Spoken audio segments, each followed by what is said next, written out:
So today I'm going to be talking about one of the saddest missing persons cases out there, and that is the case of 14-year-old Andrew Gosden, who disappeared on the 14th of September 2007.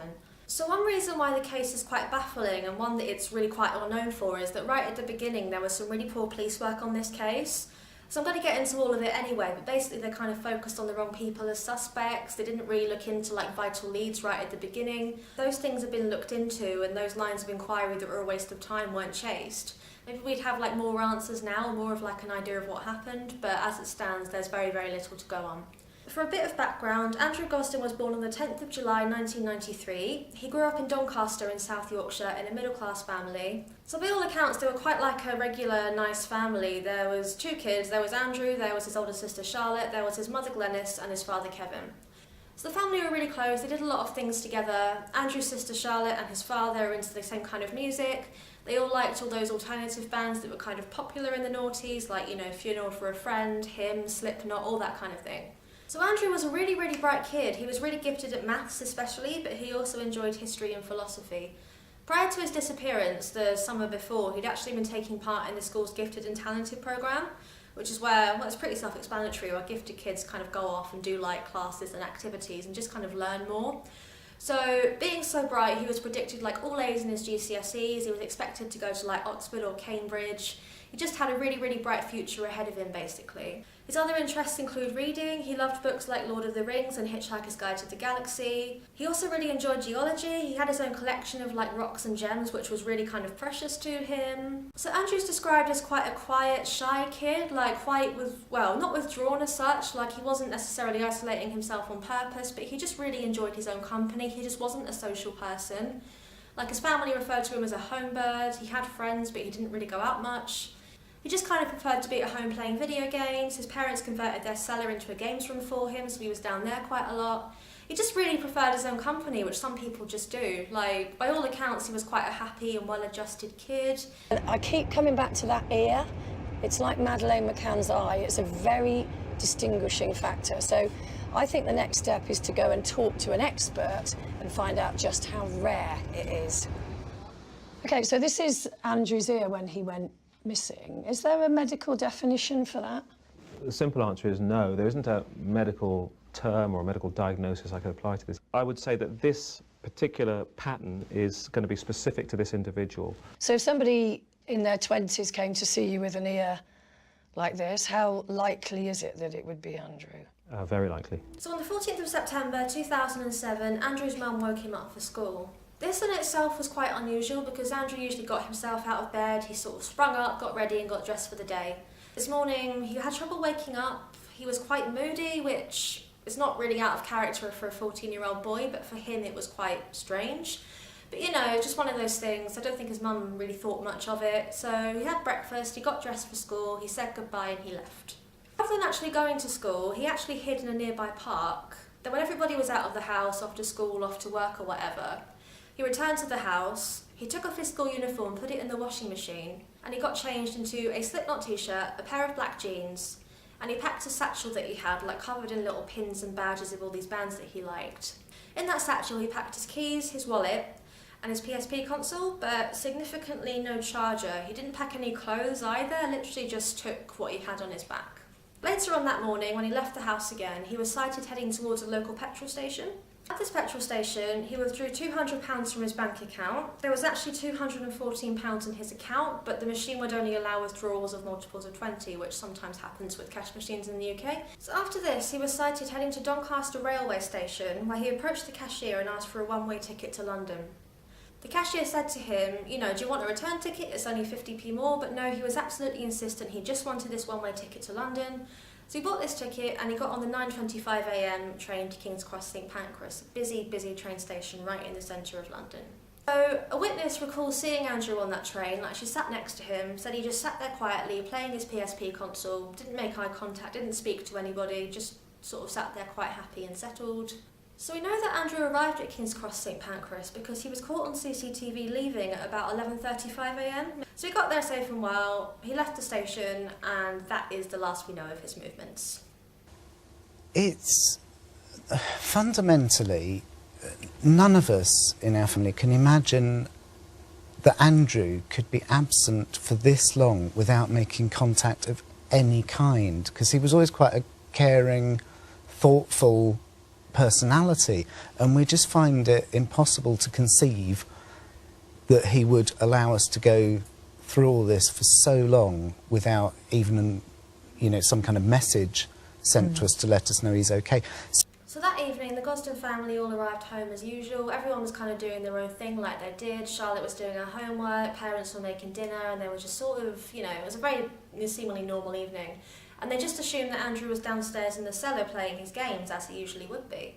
But as the evening went on, they sort of called Andrew for dinner and just didn't get any response. So they searched the house up and down, but just realised that he wasn't there, which was really, really strange because he was known to like leave a note if he was just going down to the local shop, so it was just like, where could he be? So they thought, like, although unlikely, maybe he'd gone to spend time at a friend's house and had forgotten to tell them. So they phoned around all Andrew's friends and they basically said, no, we haven't seen him, and by the way, he wasn't in school today. So the school Andrew attended kind of noted his absence, like it was very unusual for him not to be in class. He had 100% attendance, you know, he was a really good student, this was not, you know, this was out of the blue.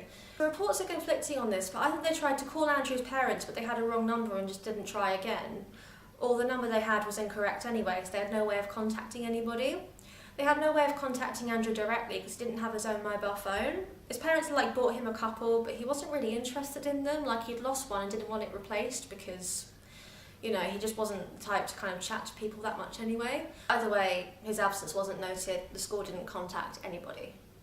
So at this point the family really started to panic, sort of realising that Andrew hadn't come home and was basically unaccounted for. So they did another search of the house, sort of searched the local area, then they phoned the police that evening. So the police, the family, the community were sort of searching around Doncaster until the sun came down, but there was just no sign of Andrew. So over the weekend following the disappearance, upon making some inquiries, they learned that the cashier at the train station had seen Andrew and sold him that one-way ticket to London. And she remembered him because he was so adamant he didn't want this return, even though it was 50p more. So that was obviously quite suspicious right away. Given this was basically the biggest lead so far as to where Andrew was, and the fact that he had not bought this return ticket, you'd think that was quite significant. Like, for me personally, that raises some questions. But they didn't really investigate this as thoroughly as they perhaps could. So they contacted the British Transport Police asking them to look for CCTV, which they did. They looked through it, couldn't pick Andrew out from the crowds because there's just so many people in London. Handed it over to the Met Police, who took 3 weeks to obtain the footage from King's Cross Station, and they're really, really damn lucky that was even still in existence. Like, CCTV footage is usually erased really quickly, because otherwise you just have like hours and hours of this endless footage, so why would you keep it? So I mentioned earlier that the police were maybe looking into the wrong people a little bit. So it was actually the family that came under a lot of suspicion in the early stages, even though they had like this evidence that Andrew had gone to London of his own free will. So Andrew's family were treated as suspects, especially his father Kevin, who found this process so traumatic that he ended up attempting suicide and spending 12 weeks in a psychiatric hospital. Like, you can only imagine like how horrible that must have been like for him and for the family. So there were a few sightings reported of Andrew that day. A woman said that she might have seen him in Covent Garden, which is like a really touristy area of London, lots of street performers, lots of markets, lots of restaurants. There was also a potential sighting of him at Pizza Hut in Oxford Circus, another kind of touristy area nearby. With the people who came forward that day, Andrew's father Kevin actually said that some of these sightings could have been Andrew based on the way that he spoke to the witnesses and the way he behaved, or the way they described that he behaved. The police didn't really look into these leads, they didn't really kind of explore that area, look at CCTV from that area. Like, I'm just really surprised as well that they didn't search any CCTV from King's Cross anymore, or like from surrounding bus stations. There's London Euston just nearby as well. It's a 10-minute walk away. Andrew could have gone there. Like, between Euston and King's Cross, you can get pretty much anywhere in the UK between those two stations from the trains that they, you know, provide. So it just seems really strange to me that they didn't really search any kind of CCTV in the local area anymore. These pictures were taken on Friday, the 14th of September, 2007. Andrew exits the station and disappears into the city. It's the last image the family have of their son. It's not the last image that I want in a photo album of our Andrew. And it just makes me really sad, to be honest. And sometimes you look at it and you just think, well, what on earth was going on in your head? Where were you getting? What were you doing? What were you thinking about? There have been over 120 sightings of Andrew reported over the years, from as far as a pub in Southend in Essex to down in Brighton, down in the south of England, but none of them have again been corroborated. Since then, there's been very little new developments. Like, as I said earlier, this poor kid seems to have just vanished into thin air. Like, there's no trace of him anywhere, no viable leads, apart from the fact that we know he went to King's Cross. But what happened from there, we don't know. So in 2008, in Leominster in Herefordshire, some 160 miles away from London, a man went to a police station sort of quite late at night. And this police station was on an industrial estate, it was quite far out, it was quite difficult to reach on foot, but still this man went. On account of it being so late, there were no police officers sort of at the reception, there was just kind of an intercom. So this man presses the intercom and says, "I have information about Andrew Gosden." So while the receptionist goes to get a police officer, this man has gone. So on the BBC One magazine show, The One Show, they did actually air a segment on Andrew around the same time in 2008 and sort of mentioned this sighting. So the man in question wrote in and said it was him, but again, there was no real proof that it was. This man has never really been positively identified from that, and he's never kind of come forward himself. So who he was and what he knew, we still don't know. So in 2011, quite tired of sort of the police's slowness with the case, Andrew's father Kevin instructed a private firm to conduct a sonar search of the Thames. Earlier this year, they turned to a firm who specialise in sonar technology. They've just designed a new machine to help find drowning victims quickly. Using this pioneering underwater robot, they searched the riverbed for Andrew. So using all this equipment, Duncan, you searched the Thames and you didn't find Andrew? No. Lots of other objects, sunken boats, sunken cars, but no people.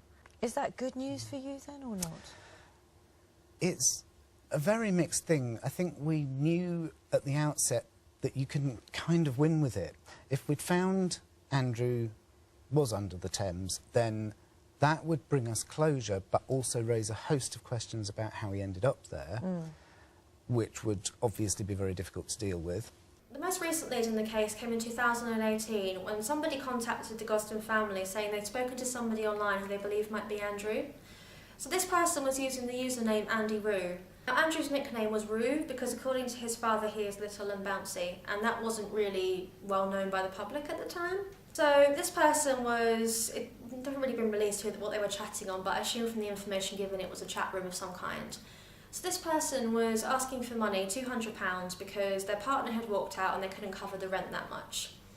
So from what I understand, somebody reached out and tried to help, but this Andy Roo said to them, "I don't have a bank account because I left home when I was 14.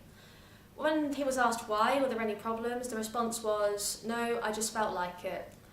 So from this information and from talking to the person who spoke to Andy Roo, the family believed that Andrew might be working in a shop in Lincoln. So they sort of went down there themselves, sort of had a little look around, started handing out flyers in local organisations to people on the street with the hope that somebody might have seen Andrew, but unfortunately nothing came of this. So the police did sort of try and investigate and trace back who this person might have been, but they came up with nothing. It wasn't sort of traceable or whatever chat programme they were using. One of the most abundant theories, and one that the police and Andrew's father Kevin actually kind of favour, is that Andrew went to London that day to attend a concert. So there were a couple of bands playing that he might have been interested in. One was 30 Seconds to Mars, which is kind of in that angry alternative noughties rock vein. They were playing the Brixton Academy, so he might have wanted to go there and see them. There was also a band called Sixth, who once supported Slipknot, and as we know, Andrew really loved Slipknot, and he was wearing a Slipknot t-shirt when he disappeared. So it's possible he might have been going to see them, like it was, I think it was their farewell show, so it was like a really big event for a Sixth fan, basically. So he might have taken all that money, not really knowing how much a train ticket and then a ticket to the gig was going to cost. So a tout on the street might get away with charging somebody like £100 for a gig ticket, you know, if it's sold out and that person really wants to go. Maybe Andrew kind of was aware of this and just accepted it, so that's why he took all that money. So it's possible he tried to attend a gig down there, but something happened on the day. Maybe he met with foul play or fell into an accident. But again, there's no real leads. So another theory that the police explored quite extensively was that maybe Andrew was talking to somebody online, maybe he was actually being groomed by someone. There was actually only one computer in the Gosden household, and that belonged to Andrew's sister Charlotte. She'd only kind of got it about 8 weeks before his disappearance, and he'd never actually used it, so that was ruled out. His PSP was investigated and found not to be connected to the internet, so that was another dead end. So the school computers were searched, I think local internet cafe computers were searched as well, but again it turned up absolutely nothing. Andrew had an online presence, which apparently he didn't, which I find quite strange in 2007. Like, I'm a little bit older than Andrew, but I still had, like, you know, MySpace and Facebook at that time, and I think, you know, younger people would too, and it was kind of like you would expect them to have some kind of online presence. Obviously not to the same extent that you would now, but back then still, social media was becoming a really big thing and a lot of people were partaking in it. So that's always struck out as quite odd to me. Another theory kind of in a similar vein was that maybe Andrew was being groomed by somebody in Doncaster. So prior to his disappearance, he'd been back at school for a few days after the summer holidays, and he'd elected to walk the 4-mile journey home instead of getting the bus, which is quite a significant walk. So the question was, why was he doing that? Why was he walking instead of taking the bus? Maybe he was meeting somebody, maybe he was walking and talking with someone, maybe this person invited him to London and then something happened from there. But again, there's no real evidence for this. The family didn't notice anything strange around that time. Another theory that kind of floats around, and one that has kind of been touched on by Andrew's father, is that maybe Andrew went to London to commit suicide. So, as I said before, he was described as a very shy and quiet kid, even though this seemed to be by choice that he liked his own company. Perhaps he was actually secretly depressed and he was hiding it, even though the family said they never really noticed any signs, but perhaps, you know, he kept it hidden very well. There was no evidence that he was bullied either. Like, even though he was this really brainy, smart kid who liked to be alone, he wasn't like a target for any bullies or anything, as far as anybody knows. I also think as well, like, if you want to commit suicide in London, that's going to be a pretty hard task to do without anybody ever finding you. I just feel like if that had happened, we would know something about it by now. So for me, it's kind of the same with the accident theory. Some people kind of like theorise that he just fell into an accident in London, but again, that would be very, very hard to do unnoticed for coming on 12 years now. That would be a very difficult, you know, situation to get yourself in. So another theory is that he went to London to just go and see the sights. Like, his family said he really enjoyed London, he liked going down there, he liked the London Eye, and he could actually navigate the quite difficult London transport system, which is sometimes tough for even a Londoner. So, you know, he knew his way around. As I mentioned earlier, he also had family down there, so perhaps he headed down there to do whatever he was going to do, like go and see sights, go to a gig, and maybe hope that they would give him a lift back or he could stay with them for the weekend. Now, Andrew's father once said that maybe he went to London to do something where he thought it would be easier to ask for forgiveness than permission, so he just went kind of hoping it would all work out and his family would bring him back, and that would also explain the one-way ticket. So another theory is that Andrew just ran away, like he just got fed up, packed a bag and left. But to me, the fact that he took his keys and took no clothes with him, for me that doesn't quite add up, but who knows, maybe he was meeting somebody down there, maybe he had a plan. It's just really difficult to know because there's so little information available. Like, any one of these theories could be true, there could be truth in a couple of them, we just don't know at this stage. So Andrew's family have been quite tireless in trying to find Andrew. Like, they have a big social media presence, they're kind of trying to get his name and his face out there.